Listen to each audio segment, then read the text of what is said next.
আল্লাহ বলেন পরিপূর্ণ মুসলমান না হয়ে আয়ো না, সাবধান। হায় রে মুসলমান, আমরা কত মুসলমান দাবি করি, জন্মের সূত্রে আমরা মুসলমান। মুসলমানিত্ব আমাদের ভিতরে আসলেই অনেকেরই নাই। ওই মুসলমানিত্ব আসলে আমাদের ভিতরে অনেকেরই নাই, শুধু মুখে মুখে মুসলমান আমরা, কিন্তু কামে কাজে করবে মুসলমান আমাদের বোঝাই জানা। এজন্য যদি মুসলমান দাবি করি তাহলে মুসলমানিত্ব বজায় রাখতে হবে। মুসলমানের যা কাজ, মুসলমানের যা করণীয়, পালনীয়, বর্জনীয় সব আমাকে জেনে জেনে শুনে শুনে করতে হবে, তাহলে আমি মুসলমান হব। মুসলমানের অনেক ব্যাখ্যা, মুসলমানের অনেক আলোচনা, জুমার দিন লম্বা টাইম নাই।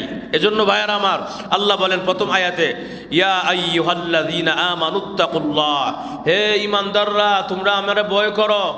সুবহানাল্লাহ। কারা ভয় করতাম?